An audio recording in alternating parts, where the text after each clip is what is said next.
What's up, friends? Man, this is going to be a laid back episode because we got a lot to talk about. But welcome to Color Magic or Magic and Gaming Podcast, where we talk about all types of stuff that affect gamers at and away from the gaming tables and computers. I am your host, PowrDragn, and for what are we on 293 now? That's a lot. 293 episodes. Still got my main man, Brian Sonic. How's it going, dude? 293 coming up on a big one here soon. Yeah, that's kind of wild. Kind of wild. But I gotta say, man, it's been a crazy week. We've had a lot of news. We obviously took the last week off, but a lot of news for the last 2 weeks. So we're trying to find all the right stories to talk about, which cover a lot of ground. There was a ton of stuff with Edge of Eternities. You know, I did a 13-hour stream or 13 hours of streaming yesterday, which was crazy. So yeah, we're tackling a lot today, man. This is going to be a lot to cover. But before we get into that, don't forget you can go over to patreon.com/color of magic to support the show. And you're going to shout out just like Dan Solo Comics, our newest patron. So thank you so much for that, Dan. Or Dan Solo, because your last name might be Comics. I don't know if it's a comic store. I mean, hey, I've met some people with some weird names. I actually met the Mad Hatter once upon a time.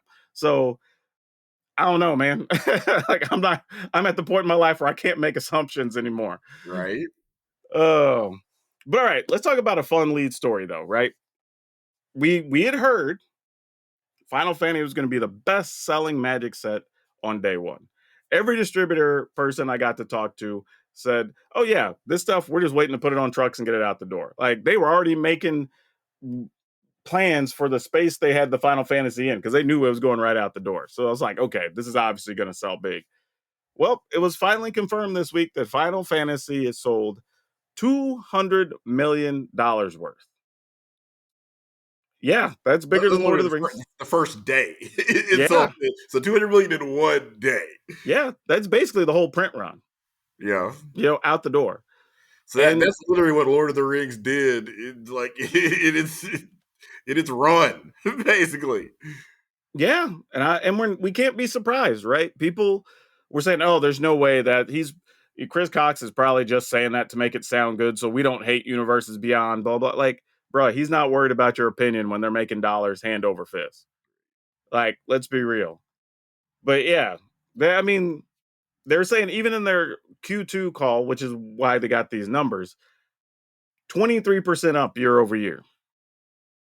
That's how big the most recent couple, because you're talking about, remember, they just came off a Tarkir that was crazy sellout and hard to keep on the shelf. And then you rolled right into Final Fantasy. Like Q2 was going to be a banger. You know what I mean? Like it was going to be hard not to be better. 200 million in one day is like Grand Theft Auto numbers. That is unreal. Yeah, you're talking about, your Grand Theft Autos, your big Diablo really releases. Call of Duties, Yeah. Not every year. Probably every other year, maybe. Call of Duty does something like that. Yeah, and I don't think people understand that. We're talking about your greatest hits, your most revered video game series. And some of those don't come out but once every 5 years, 8 years, whatever. To hit those kind of numbers. Like that's again, this is one of those things you look at for the people that say, well, nobody cares about Universes Beyond. Nobody's buying this. This is killing the game and blah, blah, blah. Like, again, we are now 5 years into this experiment, right? We're on our second, third year of where we're actually doing full sets of Universes Beyond.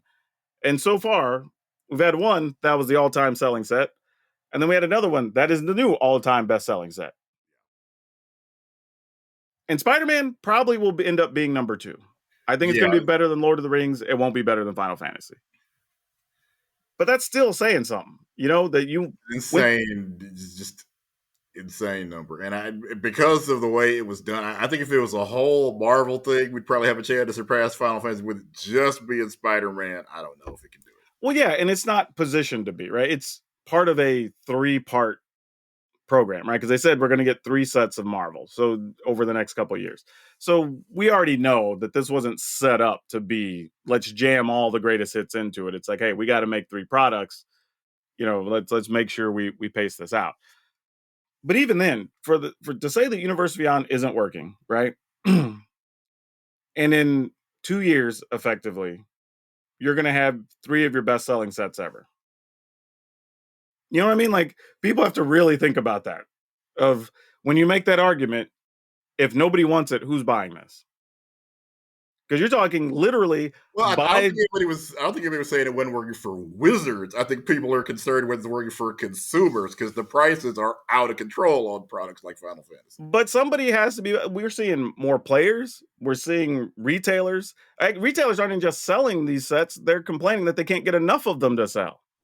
Like, And we're there's the seeing. problem. Like, it could be the best set ever, but if you can't find it anywhere, it's easy to understand how you'd have a problem with it and just wish it was Dragons or Elves or something you could buy. Sure, but they keep pumping out, and they've reprinted. Like I said, we've seen them reprint Lord of the Rings multiple times. We've seen them reprint the Warhammer Commander decks multiple times, right? So they're still working to get stuff out there, and we're seeing record attendance at damn near every Magic Con now. So we can't even be like, oh, these are people just buying and put money in Wizards' pocket. Like, no, they're becoming actual Magic players. Like, it's doing what it's intended to do. Like, again, am I a fan of every property they've done? No. Right? Do I care about a lot of the characters and things they're putting in the game? No. But they're well designed sets, the cards are good, and fans like them. And when they're literally buying them by the hundreds of millions, I mean, at some point, On another note, was apparently Chris Cox mentioned that Arena is only making up about 15% of the product. So for anybody that was thinking that it's on pace to kill Paper Magic, no, that's not it. no, and it's not, I don't think it's going to for a very long time. I mean, I've said that for years. I've said that, when I first moved up here, when I heard about it. I've said that when I worked at Wizards. I've said that when I've been at Card Kingdom. I'm saying it now as a creator. I don't think it's anywhere close to eclipsing paper. I mean, again, you're talking about a paper release that can make hundreds of millions of dollars, right? Even if they don't do it on day one, right? Like, you can do it over the course of a year, 2 years, whatever.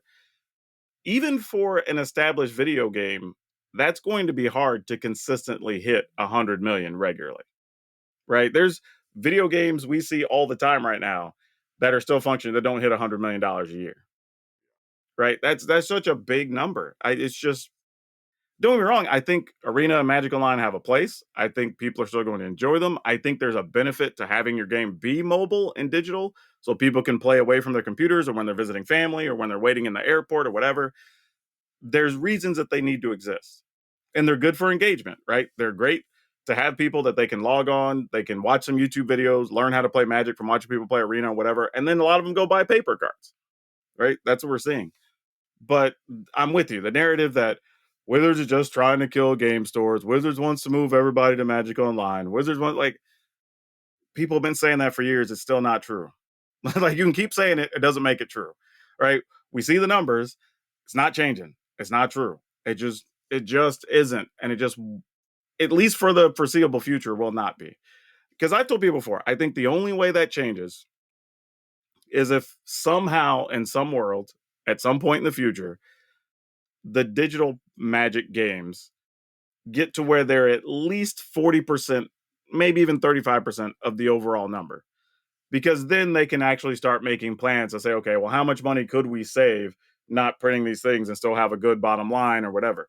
But even then, you still wouldn't want to give up 60% of your business. Yeah. You know what I mean? Like, Especially when this part of the company is carrying all the toys that you're not selling. yeah, but I mean, think about it. Like, even if, let's say, they were only, because we know it's going to be bigger than that at the end of this year. Let's say they were only doing $1 billion a year, right? That's their profit or whatever, right? 1 billion. 60% of that is still $600 million.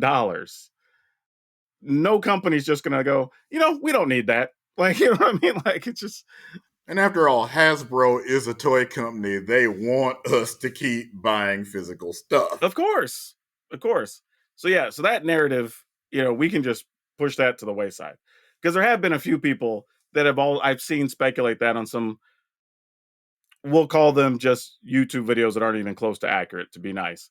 But the idea of, well, they want to work with all these video game things because they want to get video game customers in, so that way they can start converting Magic over to digital stuff, and they already have customers. And like, that's not the game plan at all. That's not even close to it. Because if that's really what you want to do, you just make Final Fantasy stuff only on Arena or whatever, right? Why even bother printing physical cards at that point? It would just be dumb. And you paid Disney whatever it would take to get Spider-Man on Arena. And that's not what they did. Yeah, that's true. That's another good point, right? If that was your game plan, you would pay whatever it costs to get it into the digital space, and they're obviously not. So yeah, I don't know, man. I'm with you though. This is all-time crazy numbers to the point that I don't think that we can eclipse Final Fantasy numbers unless we get one of the true golden gooses of a brand, right? You'd have to get the Pokemon, the Nintendo, whatever, something that's like the large, all-encompassing, almost lifestyle brand in the gaming industry to make that happen. Yeah, and Nintendo, I think as long as Pokemon prints them too much money, I don't think they're going to play ball. Yeah, that's what I'm saying. Like I don't think we can eclipse it because I think this is the It looks highest like they thing were we can get. probably asked if they would play ball with the arcade Secret Lair, and they politely said, "No, we don't want to." Yeah, that's what I'm saying. I that's why I'm saying this is probably the biggest number we can get. Because otherwise, again, it has to be Star Wars level, Pokemon level, and I don't see a world right now where we're getting those. And according to Ubisoft, Star Wars is a terrible brand now. I don't know if you saw that. Oh God, don't even get me started. Like man, They were, they had their investor call. And people were going, "Hey, Star Wars Outlaws, what's up with that?" And the CEO basically said, "Well, the reason that game failed is because the Star Wars brand is in choppy waters now." Wait, what? like, Andor's about to win an Emmy for several, probably. yeah, you're one of the few Star Wars things that tanked. Like, because it's one thing for something not to do great. From what I understand, their product tanked. Yeah, So it literally killed their stock price, which led to the whole domino effect of Tencent being a probably majority investor at this point. So yeah, yeah, it hurt them bad. that's It was absolutely crazy. probably one of the worst Star Wars products of the year. While again, Andor's doing great. On the video game front, Star Wars, the Jedi Survivor series, all of those games doing blockbuster in the same choppy waters that Ubisoft is talking about. Maybe your company is just just circling the drain right now. It's probably a better answer. You know what though? I On that note, we do have to give WotC some credit because it would have been very possible for all of these universes beyond products to not hit right with the fan bases, right? If you just got some guys who just know how to design great magic cards, but they're not fans of the products, then it's like, okay, well, these cards work really well, but this doesn't have the flavor that I want for so and so, or this doesn't make sense. And the consistent thing we hear from fans of all these different brands is like, oh, it's really cool they made this, or it's awesome they used this artwork of this person, or they depicted them this way, or this card does like this thing does in the game, and blah, blah, blah, right? And that makes a difference, right? That helps your overall sales.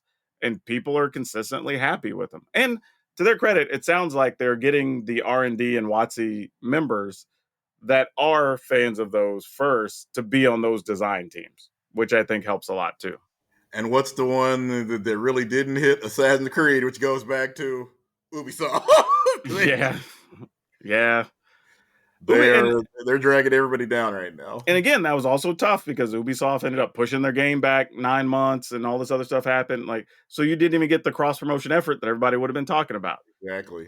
Because notice, obviously, the whole racist controversy. Well, Assassin's Creed had that, and then Star Wars Outlaws had the controversy of like, oh my God, a Latina is the main character. Why'd you do that? Why is it not Han Solo? Why is it not Luke Skywalker? Because good Lord, they've had a million things already.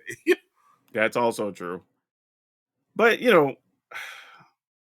look at what even Square did, right? We got to the end of that last big week of promotions for the Final Fantasy set, and they were like, okay, our time to start sharing news while everybody's paying attention. We're going to go update Chronicles, right? And there's going to be this thing. And that became news for like a whole 3-4 days. Everybody going like, we're getting the new Final Fantasy Chronicles. Y'all see this thing? We're getting all these new features updated to the old things that we like and blah, blah, blah. And like, that wasn't even really a new game. Like, oh no, but no, Final Fantasy Tactics is 30 years old, I think. yeah. And it's like, easily. And it's just basically an updated Chronicle version of that. They went back and said, okay, let's fix this up. Let's add these little things. Let's make it more modernized or whatever. Remastered, if you Yeah. will. Yeah, there you go, remastered, right? And people are super excited about it. So, like, if you time your stuff right with your cross promotion, everybody wins. But we just didn't get that with Assassin's Creed because they had a bunch of other problems going on. So, but yeah, man, congratulations to everybody involved, to the design team at Wizards, to whoever made the decision and went through the effort to make the deal happen on Final Fantasy because card prices are still nuts, packs are still nuts. Like, good job, everybody involved. But I do have a gripe this week on the soapbox.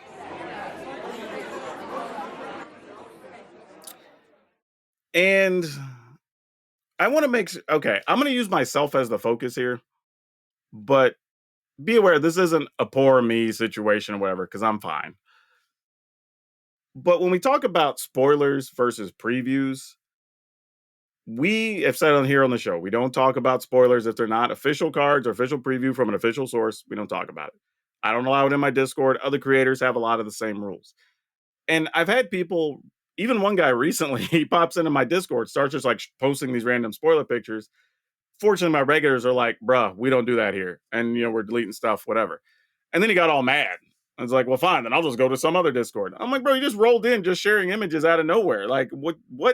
Like, we don't even know you like that, right? You don't even go here, right? So, like, seriously, that's what it felt like, though. Like, what are you even doing? But the tough part is, I think as much as people want to get excited about some of those, the problem is it undermines a lot of work. Like, I've seen it firsthand at Wizards, and credit to Blake Rasmussen, who has a large person involved in handling a lot of that, as far as figuring out what creators are going to put what where, and having to sit in meetings on, we're going to preview these cards at this convention, and this thing's going to whatever, and the whole schedule's got to line up. Once you spoil stuff, you blow up all that work, right? All these meetings, all these stuff they've had to get printed, writers that are going to get paid based on their articles and the clicks they're going to get, like, all that. You're just blowing up everything. But to even use myself as a recent example, because, we were doing a thing in space and they gave me a card to preview and whatever. I was like, okay, I'm going to go to the Pacific Science Museum, or Pacific Science Center, they call it. And I'm like, I know they have a cool space exhibit. We can do some fun stuff. I can take some pictures of things, make a quirky story out of it, do this whole thing. So I pay for us to get in so we can film all this stuff and do all these things. And, I'm already plotted. Okay, I'm going to have like 5 or 6 hours to edit and do all this. Soon as I get everything done, I'm basically like, oh, I don't know if you saw the stuff that got spoiled yesterday. Now, they don't know what my card is yet, but my card is one of the ones on the things that got spoiled. So it's like, okay. So now the money I've spent, the day I wasted, is now not going to get maximized. So now I just have to make a converted plan. So I ended up turning into this little 1.5 minute video or whatever, made a couple of shorts out of it and just did what I could with it because I knew the excitement wasn't going to be as much. But that is a day. I mean, if you take my time for the day and the money I spent, the gas going, whatever, I probably wasted $150 or so in time and money, maybe $200 that I couldn't even capitalize on. Right. And Amy the Amazonian was on the same thing on Blue Sky. And I'm only mentioning her name because we talked about it publicly in front of people. But she said the same thing. She's like, I don't even know what I want to do because, like, I have a preview card tomorrow, but my cards have already been spoiled. So it's just like, yeah, I feel you. I had the same thing happen. Just nothing you can do. And I get it, right? I don't have a problem. You're excited about a set. You want to find stuff. Sure. But if you like the people or the websites or the writers or the YouTubers or whatever that are involved in that thing, and I'm not saying just Magic, it could be anything. How about not just sharing it publicly, right? You enjoy it, have fun with it, whatever. Because the worst part about it all, and we've talked about it before, the dude that had the Pinkertons called on him or whatever, right? He went through all that. He literally was the main character for like the better part of a week, right? Everybody coming to his YouTube thing. There's probably about 50 stories written about him on different game sites. He got no real lift off that, right? And you just destroyed pretty much your possibility of, one, ever doing anything official with Wizards. And again, this could apply to any company, because I guarantee you undermine some video game company stuff or whatever, they ain't coming to you to work with them. You ain't getting no sponsored deals. And on top of that, there's still people today I know that they are like, yeah, I'm not going to even reach out to that guy. Like you are just blacklisted basically. They're not saying it, not in front of people, but the problem, you have a twofold problem. One, they don't know if they can trust your judgment now on anything that probably needs to stay quiet or pre-release, whatever. The other is they don't want to get in trouble by association with you, with the parent company of the thing they're making stuff for. So it's like you doubly harm yourself. So basically what I'm saying is most of the time, nothing good's coming out from spoiling stuff, whether it's movies, video games, magic cards, whatever. If you're going to do it, hope you find a way to really, really maximize it and monetize it, because the long-term damage isn't helping anybody. And again, like I said, I'll be fine. My stuff got a few views. It wasn't a big deal, but it just undermined the excitement and the effort we were putting into a thing to try to do something extra and different and entertain people. And we just didn't get to do it. And that was disappointing. But I don't know, dude. Am I hitting this too hard? Because I mean, you're in a different space where things get spoiled too. I mean, I think everybody kind of has to do what their job is. Your job, obviously, is to, try to go to the science center, put the thing together. Now, somebody's looking at it from a strictly getting the news out standpoint, then yeah, it's not our job to sit on things. Yep. Once we know it, it's the same thing with the video game spoiler. Once something from Grand Theft Auto is leaked, if I'm not the leaker, I got to talk about it now because it's out there. Yeah, and I can respect that as a news site. I don't like it, but I get it. I mean, like you can't ignore a thing that's news, right? Right. So like that, I understand. I'm surprised how many. Right, like, and I guess there's some people that even post it on socials trying to hope that's going to get them extra followers or whatever. And like it never does that. But yeah, man. Well, for the people that can do it consistently, if it's just Yes. one of, like, Yes. there's somebody like, I don't know where the leak is in EA's thing, but Mud Leaks hasn't been wrong yet. So that's the thing. If you just get it once, yeah, you're like Oh you yeah, said, yeah. If you've got but if you actual can break connections, consistently, then yeah, it's yeah. If you've got actual connections where you can do it consistently, and that's going to be your brand, then like yeah, that's how you're making your money, right?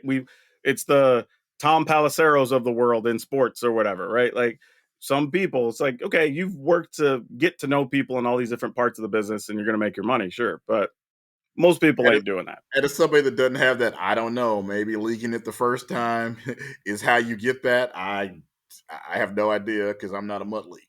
I would just say there's many, many times I know many, many things, and I'm just going to the grave with them. But yeah, let's talk about what we learned this week. Because man, there's a couple of different things here that are kind of interesting for two different games here. So what do you got? Yeah, college football 26 is here. I just saw somebody mention this is the last Thursday where there won't be any football until February, which is already wild. Where'd the year go? But yeah, college football is here. Actual college football will be here soon. And as you've probably heard me talk about on here, last year was the best-selling sports game of all time. And right up until, the Christmas rush, it was the best-selling game of the year in anything. Somehow didn't win game of the year. I'm still upset about that, as a lot of people are. But yeah, 26, they went even harder. I didn't think they could, but yeah, their tagline was the best-selling sports game of all time, just got better. And I mean, they're not joking. After you play 26, it's going to be hard, if not impossible, for you to go back and play 25. And that's what you want from a sequel. You want it to basically blow the last one, especially with the sports game. And it's hard really, because the basic rules of pro football, college football, soccer, etc., they don't change from year to year. There's nothing you can do in college football, the actual real life sport, this year that you couldn't do last year. Now, in some cases, there'll be different kinds of offenses that are created. That's one of the things they did. I think there was 2,800 new plays in college football 26, which is mind blowing. That's one of the advantages it has over Madden, is because there's like 130 some odd playbooks in there. So yeah, there's just more, as opposed to obviously only 30 NFL teams or 32 or whatever the number is. So yeah, there's a lot more things you can do, a lot more creativity you can have. So it kind of gives it some advantages that Madden just isn't able to have in the same way, because there's a lot fewer teams, a lot fewer coaches. And that's part of what's fun about it, is all the ridiculous playbooks where you're running student body left, Statue of Liberty, triple reverse pass where this guy, the quarterback, throws it to the halfback who runs back 10 yards, throws it downfield to the receiver. Just ridiculous things you couldn't even try in the NFL. But in college, somebody's doing it every Saturday. It's so much of that, and it's so much fun. You Props to know, them. All. I think the people who benefit the most from this are probably the Madden fans. Yeah. Because everything that's an innovation that they can port over, they're absolutely going to port over. Like some of the things like that, wear and tear was a big thing last year in college football. Where hey, if you keep, that's one of the ways they're trying to bring you from running the same play over and over and over. If you keep running Saquon Barkley, he will start to get really tired. If you've run him too many times, his attributes will start to go down. So at minimum, if you're under the same play, you're gonna have to put the backup guy in and run the same play over and over. And depending on what that backup guy is looking like, the play may not be as good with the backup guy. Yeah, I think that's pretty sweet, man. The fact that it was a sports game that was able to do that, and they lived up to the hype. And the fact that they're following up and at least saying, "Hey, we have all the money now. What can we do Right. with it?" Oh, by the way, all the players got more money this year. I think they got 600 last year. That's the minimum. Obviously, you're somebody like Travis Hunter, Arch Manning. You got whatever your agent could get you. But everybody last year got at least 600 and a copy of the game. This year, everybody gets a minimum of 1,500. And of course, again, if you're a superstar, you'll get your own deal. But everybody gets at least 1,500 copy of the game. A bunch of the football players are actually streaming the game on Twitch since they're allowed to have an Yep. income from being a college football player now. Some of them made money that way, which is And awesome. see, that's one of the things I think that goes unspoken is it's almost worth it to pay the players even more because they're going to hype the game more. So if each person can generate you another 100 sales, great. Let's do it. Yeah, because you're going to see, if your favorite team is out there playing, hey, they're probably using themselves, or sometimes they don't use themselves because they're not. If you're the backup tight end, you're probably not going to put yourself in, or maybe you will. I don't. It depends on if you think you're good enough. Yeah, I'm for it. I'll be interested to see how everybody takes to it, once we see a lot of people playing it on a regular basis. So, we had some interesting news kind of happen. I guess it would have been very early this week with a job posting coming up that nobody expected to see coming. I had heard discussions of how Watsy felt about this, or at least some people inside of Watsy had felt about this. But I had no idea they were going to go this full bore. But Watsy has posted a job for a Magic Judge Program Manager. And this may not sound like a big deal because you're like, okay, they're hiring a judge program manager. But back in 2017, they basically settled two different lawsuits. Well, okay, technically one was in their favor outright, but it was basically some judges had filed suit against Watsy about, well, we should have been back compensated for all these events we worked because we were basically employees, but we didn't have official contracts saying we were employees and blah, blah, and it was a whole thing. And then it came down to the compensation of the cards and what the cards are worth and giving a product and what the product was worth. And it was a whole thing. And after all that, Watsy decided, okay, if everybody's trying to make this a bunch of legal stuff and we don't want to spend that kind of time and money, we're just going to outsource the judge programs. And basically for the last, well, I was going to say since then, the last 8 years, but honestly, they've kind of been off and on with different programs. And I believe I've heard of 3 different programs that really never caught good traction, right? Watsy tried to work with a couple of them for a bit and it didn't work with the last one, I think, providing cards or stuff for them. And ultimately, we've now reached this point where you still have events happening at RCQs or whatever. They're qualifying you for regionals. They can qualify you for the Pro Tour. And the number of stores that have, because they're just entrepreneurships, right? They come and go. They die every 3-4 years. You now have almost a full cycle of stores, barring the best of us that have just been around forever, that have died off, come around and started up that have never had anybody who's an officially certified or trained judge judging the stuff in their stores. But those events still qualify people for big money tournaments. And I think at some point, somebody just got through a Watson and said, you know what, we need to change that. So they are going to hire somebody to just be in charge of this program. I guess they're restarting at Woods of the Coast. And this also feels to me, now again, this part's me speculating, reading between the lines, that they are doubling down and making somewhat of a dedicated push still for organized play. For all the people that say like Wizards just trying to kill organized play. Like this job's very likely, because I don't think they put the price in there what they're paying, but this is the type of job that generally is going to be in the $70,000 to $80,000 range, probably at Wizards of the Coast. Not to mention, this is probably going to be the manager of a team, which is why they have the manager title. So wouldn't be surprised if this department ends up being 3, 4, 5 people, probably 3 people that they're going to dedicate time and effort to, which means they're going to have to make materials because they're also going to be training judges, and somebody's probably going to have to make some type of software stuff for it and blah, blah. They're not trying to kill organized play. Like that's basically what this says to me. But I don't know. How surprised were you to see this?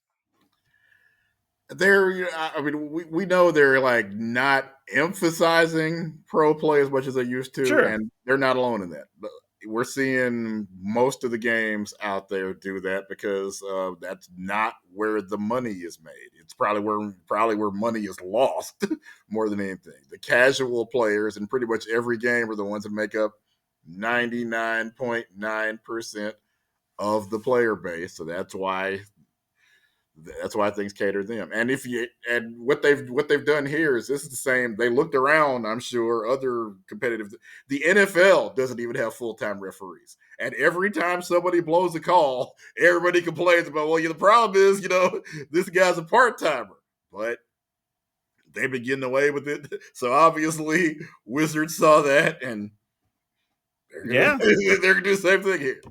And because again, pro play is less than 1% of the population, they'll Yeah. they'll get away with it as well. And I'm with you because that's a thing I don't think people are even aware of. That's absolutely true. The NFL does not have full-time ref. Hell, one of the best known referees in the offseason, he was a judge in his actual day Oh, job. like a legal judge, like here comes Yes. the It was judge. like he I had had an actual like certified plaques, certificates on the wall judge job. Like, and then Where's when this the guy's court show? How does he not have a court show already? yeah, and Somebody then get on that. NFL season kicks up and he's like, yeah, I'll go make my whatever, probably $500,000 or whatever, and go be a judge for, you know, or a referee for 16, 18 weeks of the season. And I'll just go back to my job. Like, which is crazy. Absolutely nuts. Dude, I guess has to watch if he's gonna. I don't know if he's one of those elected judges, because man, you blow a call in the Oh, for wrong real, against state, the hometown team? you ain't a judge no more. Because for the most part, nobody knows who being a judge is like being a referee. You don't want anybody to know who you are. If you know a judge's name, it's usually because they messed up somewhere. They made a crazy ruling, or they were suspected of taking a bribe or something. Judges and referees, you generally don't want to know Yeah. Uh, who was it? Oh, it was Mike Pereira. That was the guy that was actually a judge.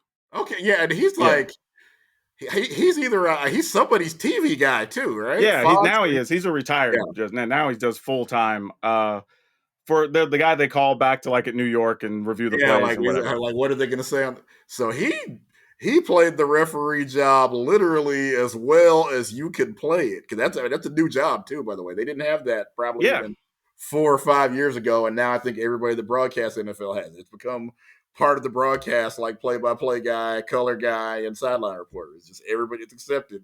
Everybody has to have that job now. So congratulations to him. He's a trailblazer. Oh yeah. So this is an interesting thing, to say like, hey, we are going to have official judges again. I think what everybody's waiting to see is how are they going to be compensated per event, and or what rewards are they going to receive? Because again, I think everybody's still fine with, okay, it's cool if you don't pay me full time, whatever, blah, blah. I'm still getting rewards for working, because the rewards that judges get are all like $100 cards and, crazy stuff. So like, that's fine. Or if, product, whatever. Most of the judges were paid on the local level, right? For a lot of our events, we would pay our judges. Usually, if they had to come from more than an hour away, we pay them some amount for gas. We take care of their food in the morning, usually like a lunch or whatever for them. If we had a long day, I would also go get something for dinner, or I'd just give them an extra 20 to $50 to go get something on the way home. And then we would also give them either some amount of pay, we give them the option. You can take, say, $100, $150, whatever, or we can give you like 2 boxes of product or whatever the case is, right? So you got your choice for whatever you needed at the time. And most people were good with that. Like, it wasn't top pay, but it wasn't bottom pay. It was somewhere in the middle, and you can get the compensation needed. And we made it worth it for you to come work for us by minimizing your expenses. Now, because police reporter, have you ever had anybody try to bribe the judges that you know of? I will say this, not to my knowledge. Now, had it happened? Probably. I mean, like some people may have also done it jokingly to see if a judge would go along, and the judge just told them to go get effed, and they were probably like, And that's "All a lot right, of times bad that's how idea." it starts with Yeah, judges in every walk of life. Like, hey, yeah, I don't really want to go to jail. It's a yep. nice car. You just throw it out there and see. So that Yeah. type of stuff probably happened a couple times, I bet, but nah, we didn't have any major issues, at least not at our events. But we also generally had like the best judges in the area because we took care of them. They would work our events over other people's events if stuff was scheduled for the same day or the same weekend. So we That's got it very ends up lucky. being what it's about is loyalty. Like really, if you want to take care of them to the point where they're hopefully not. Obviously, you also want people that are of high integrity to begin with. But like we talked about with people, scalping magic cards and selling badges at the convention, you get it. If Yeah. somebody's like, hey, how much you making today? $50. Okay, here's $50. How about you let me cut the line about these Final Fantasy packs? Yep. You understand, you know. The other benefit too to having just certified judges in the program that are working regularly, or in our case having the same judges for a lot of events, is they learn your processes so your events are smoother, right? You're working with the same people multiple times. You also understand their judgment, and when something gets appealed and we have to answer something, it's like, okay, we kind of know where everything started. We can piece through stuff a little bit faster. And I think it's good for the players as well to have familiarity of like, okay, I'm comfortable talking to this judge if there's a problem, or reporting a thing because I'm at the fifth or sixth event where I've seen you now or whatever. Exactly. Versus like, I'm going to go talk to this guy and I don't know how fair he is, right? I don't know what this woman's going to say when I go talk to her. Until you've So, talked to them for the first time, you don't know. yeah. So I think there's a lot of benefits to having these programs back in place. So, thumbs up. We're going to keep an eye on it and hope it goes well. But for now, let's talk about a few different topics. Man, there was I would say more ups than downs this week, but let's talk about it. And I'm gonna start by saying generally, we're on here to just like bash Watsy about how bad Secret Lair is handled, right? Every time it comes up, we're like, look, here's what we want to change. This is like the sixth time we're talking about it. Like, we need to do this thing. This time, I kind of got to eat crow a little bit. Like, they might have done something right, purposely or not. This worked. So they had the Sonic Secret Lair that launched a few days ago, and they limited to 2. So that was already good. So people can buy Something blocks I've of been wanting 10, them. you Something I've know. been wanting them to do for a long time. Yeah, so limiting to 2, good.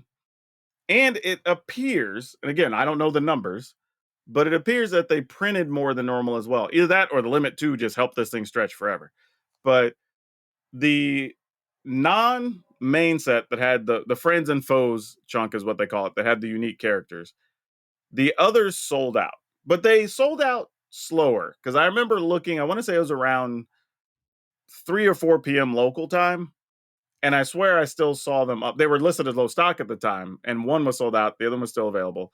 So like they at least lasted long enough that I felt like if somebody had been at work or needed to get a lunch break or something, or whatever, to make an order, they at least had an opportunity, which is cool. Now, the initial queues were still long. I saw a lot of people complaining they were in, their estimated wait time was an hour and 15 minutes or whatever. So that's still an issue, but at least people got stuff. But the fact that you can go on right now and the friends and foes bundle or pack is listed as low stock leads me to believe, again, speculating here, that they printed more of the one that was likely to be the most popular because it has the unique cards in it. And if so, good on them, right? The fact that we have a Secret Lair with a popular property that people did talk about for a week or two leading up to it, because I saw that posted in a bunch of places and some Reddit threads and whatever, and it still at least was up Granted, will probably be sold out soon, but at least a couple days afterwards that everybody has a chance to buy it. That's all we're asking for. It's like, man, I don't know. Is this a win for us or not?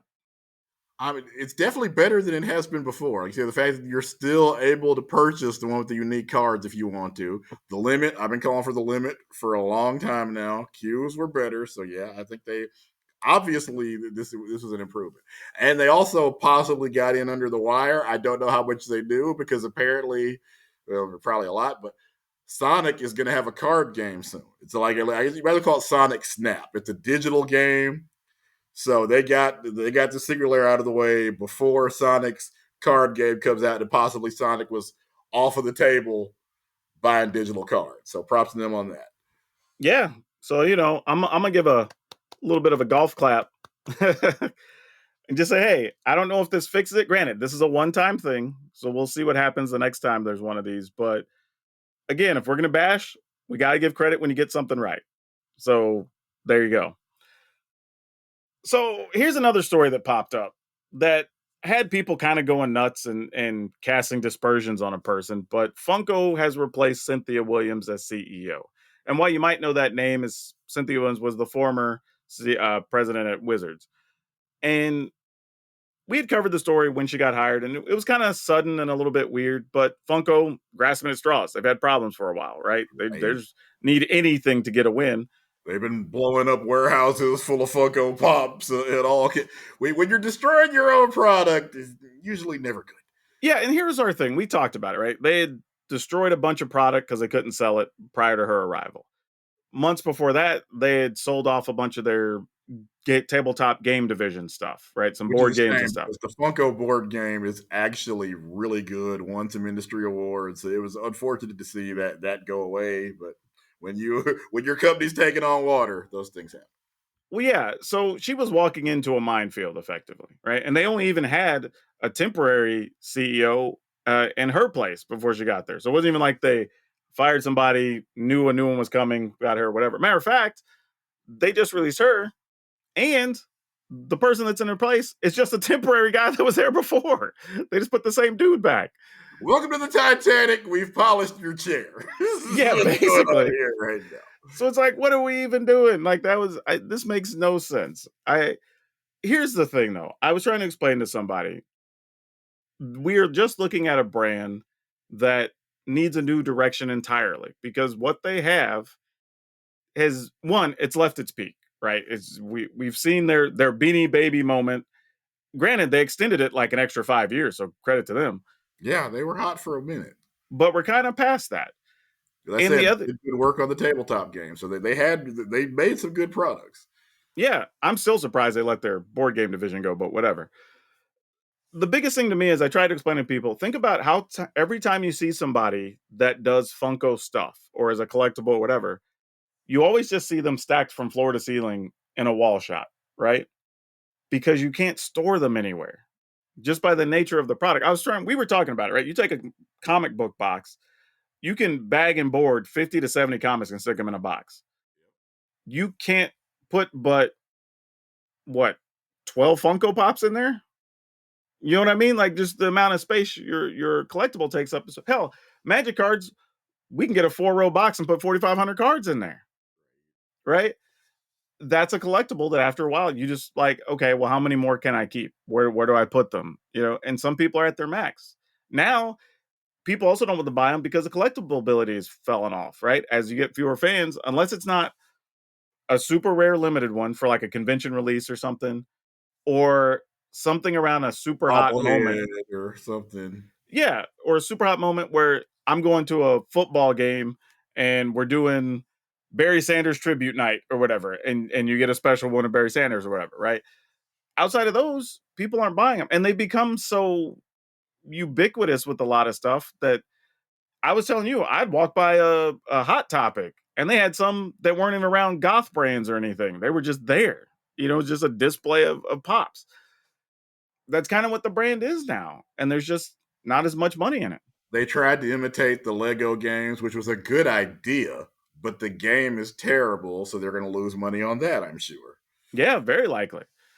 But I say all this to say, all these people going, oh, see, she was a terrible CEO, and that's why she had to leave. Well, one, remember that Wizards and just in general, Magic and D&D both made a lot of money while she was there.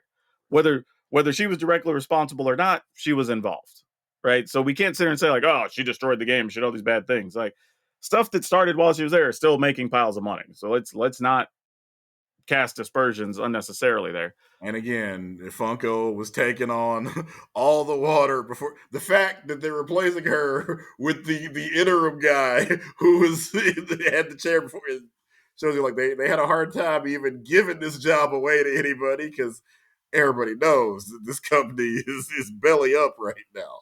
And if I remember right, when we reported on it, it was a high paying job in the leadership position there. And if I remember right, she got like board chairs or a board seat or something or whatever as part of it. So I don't know what that does for her as far as a board member or not. I think maybe she still gets to keep that and just doesn't have the CEO title. I don't know. But yeah, a weird thing to see people just want to take shots at her and kind of just baseless, just of like, see, she wasn't any good. And we're like, was she though? Like the company she walked into was just a dumpster fire. Still is. Right. Like, I don't know. Will continue to be for the foreseeable future, barring them coming up with some other kind of lightning strike product that reinvigorates the brand. And I wouldn't bet much on that right now. Yeah, I just didn't get that at all. So like, I'm not putting that on her. She saw an opportunity to take a higher position with probably more money, and you got And if you can turn the company around, those shares become worth a whole lot more. So it was a gamble worth taking. yeah, why not? I mean, I could see people taking that shot. Plus, in the area she lives in, there are other high jobs she could take or whatever, other C-suite jobs that she will be eligible for. So she's going to be okay. I mean, she's got some money in her pocket. But yeah, I think this is just more proof that even somebody from outside with experience from a bigger brand or whatever is still struggling to help Funko. Like they're in a bad spot. They just are. And we were talking about this off the air. I think Funko has to just change the direction and probably become more of a promotional brand. Right? Like, hey, they'll still do stuff for special events, for arenas and stuff where you want to do tribute nights or whatever. Maybe you're making custom pieces of things for Like for Comic Cons and that kind of thing. yeah, big movie previews or promotion, red carpet stuff. There's a way you could do that and still make a lot of money without having to hemorrhage. Because right now they're still printing Funkos that aren't selling. Yeah. Jurassic World 27 or whatever it is. Okay, yeah, you can understand that. Letterkenny might not need. Yeah, bruh. Like, you just probably can't for a while. When it was hot, you could Funko everything. You can't do that anymore. Don't get me wrong, Letterkenny's entertaining. Like, and if you like just low key, like you got to be, inside baseball levels on wrestling references, they got you. But yeah, I wouldn't need a Letterkenny pop of any kind. Like I don't like. I enjoyed the show, but I'm not trying. What are we doing? Or even when they do a show, they'll make them for every character. It's not like I get it if you said, okay, we're gonna make some for The Office, and we're gonna do Michael Scott, Dwight, yeah, Jim, and Pam. I would say, yeah, the big four, right? That everybody knows. But then it's like, oh, this character got one, this character got one. And then you're like, oh, you basically did all like 20 cast members. right? So at yeah, the end, they're just throwing random Robert California and random people with like, okay, this show should have been canceled 3 years ago. Stop this. yeah, I'm with you. They just need a new direction, and it sucks. Credit for her for trying, but you can only do so much. But yeah, okay, let's talk about this crazy story because you had pointed this out to me that I forgot even was news. But yeah, so I don't even know how to describe this without sounding made up. This sounds like an AI Right? story. But there was a game store owner that robbed another game store in the same neighborhood. I don't even particularly Pokemon card store, not even just a game store. So Like giving gotta catch 'em all a whole new meaning. I just don't understand. Like, first off, as a business owner, to even go and like Stick up another business owner. yeah, like just to go with any type of ill intent directly to another business can't be a positive thing for you and your community. And I think like they're wearing a mask or something, trying not to, but it's just insane. Dude, you're a neighbor. They know what you sound like. Also that They know roughly what your shape is and how tall you are. Like if you walked in with a mask, I'd be like, damn, that dude's kind of sounds like Brian, though. Right? It says he pretended to be a customer in the store before threatening the owner and then drove off with another individual. It just so clearly not a master of disguise by any stretch of the imagination. It's so weird. And Yeah, again, between the two of us, we got what I'd say probably about 40 some odd years covering and being in the game industry, and neither one of us has ever seen anything like this ever. I mean, I've seen some things. I've heard some stories. I've had to report some to police that were crazy. But this one makes no sense. Like, even reading through it again now, I'm just like, I just don't understand. Like, granted, it was also a big heist. Dude took 120 some cards for over 90K. Because obviously a store owner is going to know exactly what to take. Yeah, that's also true. Problem being that, obviously gives you all kinds of clues. Like you were talking about, that just the average person isn't necessarily going to know which things to steal. When somebody comes in and they hit everything perfect, you already know there's some industry knowledge, and that's the thing the police are going to be able to pick up on. Oh, I've told you before. We had a story where, and I'll tell the story probably some other time, but when our store got broke into, I knew it wasn't one of our regular customers because nothing of what we would perceive as value was touched. So, yeah, you know if it's a regular or not. Now, here, as if the story wasn't already dumb enough, that one store owner decides they're going to go rob another store owner, you find out they're in the same neighborhood, whatever. Here's the kicker to the whole thing for me. His plan, apparently, according to the story, was to take the cards to sell them in his shop. So not even just like magically you have all Bro, this inventory, and a lot of those cards were missing from the dude down the street. Like you don't like just so stupid. Just every possible thing you could have done wrong was done wrong here. You jacked a neighboring store, threw the stuff immediately in your shelf, like it just magically. Oh my god! it's crazy. It I can makes only no sense. assume this is this person's first crime because just everything is so dumb. Everything is I just don't even know, man. Like you, this is where I tell people two things. One, humans, we ain't as smart as we think we are. We're just not. And two, it sucks to be a writer right now because real life is making up crap better than anything you could come up with. this is a perfect storm of greed and stupidity. It just Like if you wrote this story as part of a movie plot, people would be like, "This is the dumbest writing ever." Like somebody in the neighborhood just going to steal stuff and then just sell it in their shop, like nobody's going to notice. Apparently, somebody thought it was possible. right. Like, get out of here, Tyler Perry. That's dumb. No one believe that. Yeah, that's what I'm saying. Like you can't write this stuff. Like, and I think it was in like Tokyo or something too. It was even crazier because they generally don't have stuff like this happen. So it's just a wild situation. Like I don't even like really. If it wasn't an official report with police stuff and everything, I'd have no way to Right? believe this. Like if you just told me this while we were hanging out at a shop or something, I'd be like, dude, that didn't happen. Like it would be Like, there's hard for no me to way. believe this. But yeah, there you have it. Somebody, you are smarter than at least one other human today. Just know that. There's hell, technically, I guess three humans that were involved. So Yeah, there was three people apparently involved in this. so you're at least smarter than a trio of folks. If you're wondering about your self doubt and your self worth, there are people that are way dumber than you. Just remember that. Because dude, being real. Now, admittedly, they don't have it as bad off as we have it right now here in the US, where, but let's say you're desperate, right? You job sucks, money's tight, whatever. Is the idea ever to go rob a neighbor?